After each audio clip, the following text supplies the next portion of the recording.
El Chavo del Ocho, aqui no Brasil conhecido como Chaves, é um dos seriados mais amados da América Latina como um todo. Criado por Roberto Gomes Bolanhos durante os anos 70, a produção chegou no nosso país em meados dos anos 80 e permaneceu no ar até as séries de Chespirito saírem do ar por problemas de direitos entre os filhos de Bolanhos e a Televisa. A emissora que, no caso, mantém os direitos das fitas em que foram gravados os programas. Apesar de manter sempre um tom infantil em suas obras, existem certas coisas obscuras dentro do programa, que muitas vezes não nos damos conta, seja por conta do caráter puro da obra, ou não tão puro assim, como veremos neste vídeo, seja pela sutileza que o assunto foi tratado. Então hoje, veremos alguns pontos obscuros e misteriosos relacionados ao seriado, falando sempre mencionar que o objetivo é apresentar apenas algumas curiosidades e não denegrir a imagem de ninguém envolvido na produção.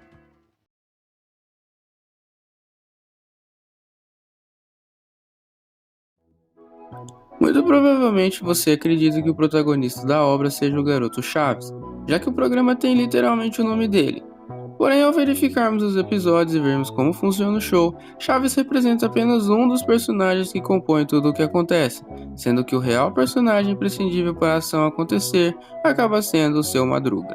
Seu Madruga no show, o Chaves não tem quem o proteja, o Kiko não tem quem tirar sarro, a Dona Florinda não tem quem bater e o Seu Barriga praticamente fica sem função no seriado, visto que o seu apelo é ir cobrar o aluguel do Ramon. Interpretado pelo ator homônimo, no caso Ramon Valdez o nome, Seu Madruga é reconhecido por ser um dos personagens mais carismáticos e apreciados pela galera, tendo lançado diversos memes que ecoam até os dias atuais. Valdez deixou o seriado em 1978, retornando brevemente em 1981, sendo que até hoje o motivo da sua saída é relativamente incerto, com algumas versões dando conta que ele saiu por motivos financeiros, visto que lhe ofereceram boas quantias para trabalhar em outros projetos, além de uma outra versão que o mesmo saiu devido a conflitos criativos com Chespirito, que estava dando muito poder à sua mulher, no caso a Florinda Mesa, num esquema mais ou menos como rolou com os Beatles e a Yoko Ono.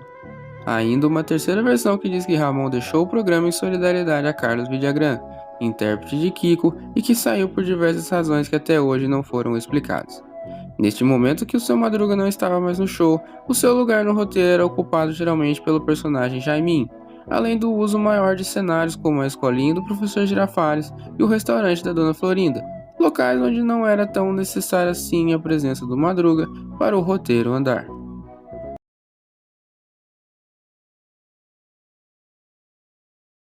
Essa teoria ficou muito famosa na internet brasileira por conta do seu caráter obscuro e pelo pessoal realmente amar uma teoria da conspiração. Tudo começou quando o ensaio de um professor pós-doutorado em História foi publicado em um site, onde ele relacionava alguns pontos da obra com os 7 pecados capitais, que, para quem não sabe, são pecados dos quais não se pode obter perdão. Esse tipo de teoria é relativamente comum entre algumas mídias, já que existem similares para o desenho do Bob Esponja e para o clássico Caverna do Dragão. Porém, com Chaves dá para dizer que o negócio foi um pouco mais além, visto que foi produzido por alguém com bases educacionais sobre e basicamente explodiu em popularidade.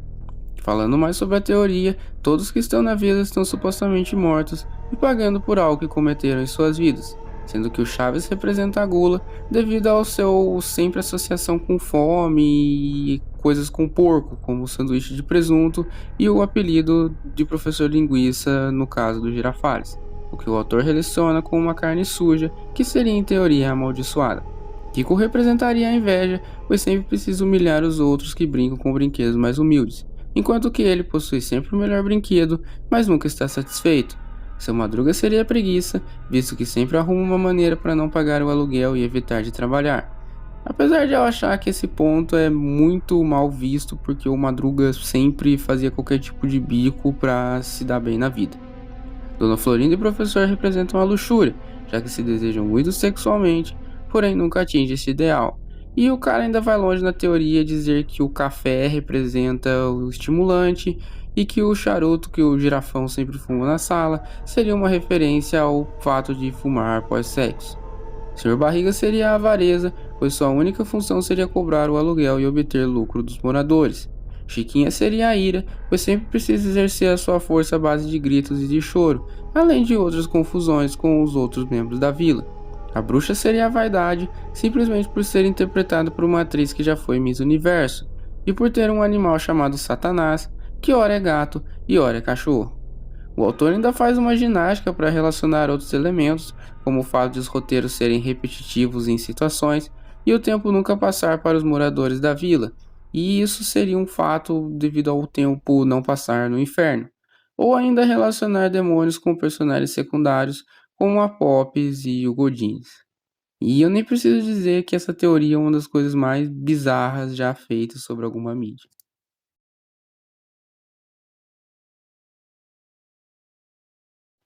Como a série sempre teve um ritmo mais infantil e ingênuo, provavelmente passou despercebido que alguns episódios possuem uns conceitos bem dark,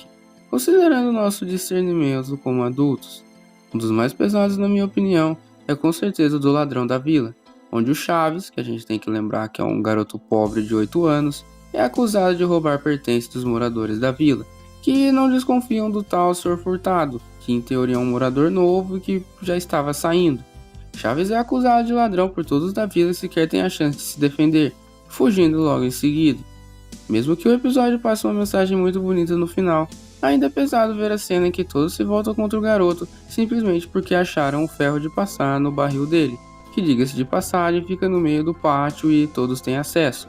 Outro episódio com uma história meio estranha é o do desjejum do Chaves, onde toda a trama gira em torno do moleque comer alguma coisa, mas sempre ser interrompido por força do roteiro, como os ovos estarem podres, serem usados como bolas de ping-pong ou simplesmente a Dona Florinda espancar o Seu Madruga sem motivo. O episódio inclusive termina com o Seu Madruga aparentemente desacordado em sua casa e o Chaves dormindo em sua porta, esperando que ele, quando acordar, lhe chame novamente para tomar café.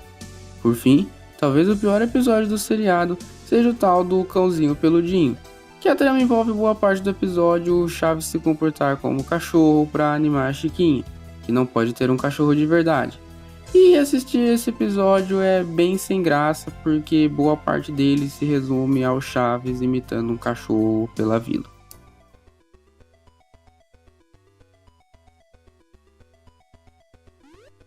Esse foi um livro escrito por Bolanhos como seu trabalho de despedida definitivo do personagem, visto que ele já estava velho demais para interpretar um garoto de 8 anos.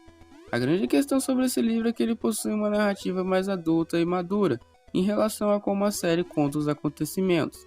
Neste livro, que é narrado pelo próprio Bolanhos ao encontrar um caderno do garoto Chaves, descobrimos sobre como ele percebia a vida e o que ele entendia sobre a própria existência, comentando sobre os personagens do show e sobre a vida que tinha, indo em assuntos que não eram muito abordados, como a origem do garoto pobre e o que teria feito na rua antes de encontrar a vila e a Senhora do Oito. Dado seu caráter um pouco desconhecido para nós aqui do Brasil, visto que ele só chegou em português por volta dos anos 2020, muita informação foi atribuída a este diário, coisa que depois se provaram falsa. Porém, o que se provou verdadeiro foram algumas coisas como o diário mostrar que a Dona Florinda e o professor realmente mantinham relações, e que o Jaiminho acaba morrendo em dado momento, sendo encontrado pelo Chaves, que narra o acontecimento de uma forma inocente, bem como tudo do seu ponto de vista. Além disso, o tal garoto sente, que o Chaves acaba de comentar em um episódio, realmente existia, sendo um de seus amigos da rua que acaba morrendo antes do garoto chegar à vila, e o faz o Chaves tratar como se ele ainda estivesse vivo, relevando uma parada muito mais obscura em relação a isso. Conforme citado no tópico anterior, o fato do Diário do Chaves ter chegado em português apenas por volta de 2020 fez muita coisa falsa ser atribuída a ele, inclusive um suposto final trágico que Bolanhos teria escrito para o show e que acabou não sendo gravado, sendo registrado por ele no tal diário de acordo com a lenda. Esse último episódio envolveria Chaves se sacrificando em prol de um garoto que iria ser atropelado, se jogando na frente do carro e tirando a própria vítima da frente, com a ideia que o Chaves tivesse ali um final heróico e estoico, mostrando que sua falta de dinheiro e as diversas dificuldades que enfrentou não lhe tiraram os ideais. O final teria sido descartado a pedido da filha de Chespirito, que alegou que o final era pesado demais e não transmitiria o impacto que seu pai desejava. Porém, isso não passa de uma lenda urbana, já que o Diário do Chaves não menciona nenhum final desse tipo, apesar de ser possível encontrar referência a isso na página da Wikipédia, que leva a duas outras notícias onde esse final seria registrado. O verdadeiro final de Chaves foi um episódio comum exibido em 1992, quando o programa já era um quadro rápido em um outro programa maior, tipo uma sketch do Zorra Total, se tratando de um remake de um episódio comum da escolinha, com os atores nitidamente mais velhos e a duração sendo bem menor do que costumava ser, 22 minutos contra uma sketch de apenas 8. Chespirito ainda continuou trabalhando com comédia até 1995, quando aposentou definitivamente de seus programas clássicos. E vendo esse final da escolinha, você percebe que o tempo realmente passou. E os episódios gravados nessa época focavam justamente nesse ambiente, porque os atores podiam simplesmente ficar sentados e não dava tanta impressão de que o personagem já estava bem vendido, já que eles estavam bem mais velhos do que quando começaram a gravar.